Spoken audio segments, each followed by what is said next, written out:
Hai semua! Nak tahu cara mudah dan cepat hasilkan resume yang menarik, profesional dan memikat majikan? Dalam video ni, saya akan tunjukkan cara guna aplikasi Canva untuk menghasilkan resume video yang gempak dan wow! Apa lagi? Jom kita mula! Langkah pertama, layari canva.com. Log masuk atau daftar akaun percuma. Dalam kotak carian, type video landscape. Anda akan nampak template video yang menarik. Pilih satu yang sesuai dengan bidang anda, contohnya kreatif, corporate atau moden. 5 asas yang penting yang perlu ada iaitu pengenalan, kemahiran, pengalaman atau aktiviti, core curriculum, portfolio/artwork dan penutup. Kita mulakan dengan pengenalan bagi asas penyediaan resume video. Perkara perlu ada adalah latar belakang, pendidikan, matlamat kerjaya dan personality. Seterusnya, isi info tersebut secara profesional. Pastikan anda tidak meletakkan nickname pelik ya. Ramai orang ingat cukup dengan ada sijil ataupun CGPA tinggi je boleh dapat kerja. Tapi, itu baru permulaan.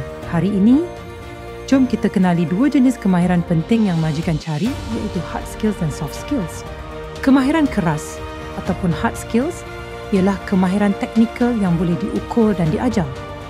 Contohnya, kalau anda pandai menggunakan Microsoft Excel, tahu membuat kod, reka grafik atau mahir dalam bidang perakaunan, itu semua hard skills. Biasanya, hard skills ini diperolehi melalui pembelajaran formal seperti di universiti, kursus atau latihan. Anda boleh buktikan dengan sijil atau portfolio. Soft skills lebih kepada cara anda berinteraksi dan berfungsi dalam dunia kerja. Contohnya, kemahiran komunikasi, kerjasama, kepimpinan, pemikiran kritis dan pengurusan masa.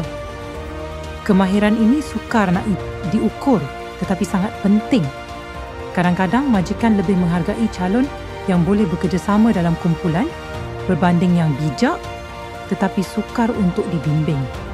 Menyenaraikan aktiviti co-curriculum secara tersusun berdasarkan peranan dan pencapaian supaya penglibatan aktiviti co-curriculum dapat menyerlahkan personaliti diri anda. Aktiviti co-curriculum ini sangat penting kerana ia sangat membantu membentuk sifat kepimpinan, disiplin dan kemahiran berkomunikasi.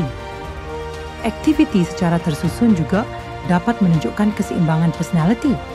Bukan hanya fokus pada pelajaran, tetapi juga aktif membangun potensi diri secara menyeluruh.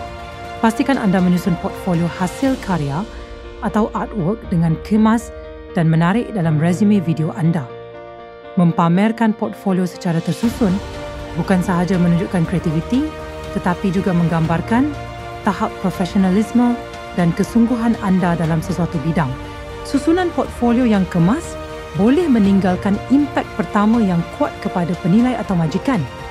Pastikan visual selaras dengan identiti diri anda. Teruskan berkarya dan jangan takut untuk tonjolkan kreativiti anda. Semoga berjaya. Siap! Resume video anda kini nampak lebih menarik dan meyakinkan. Anda boleh muat naik di media sosial ataupun platform yang lain. Pastikan 3 maklumat penting dimasukkan pada penutup resume video anda. Semoga tutorial ini membantu anda menonjolkan potensi diri dengan lebih baik. Terima kasih kerana menonton dan semoga berjaya dalam perjalanan kerjaya anda.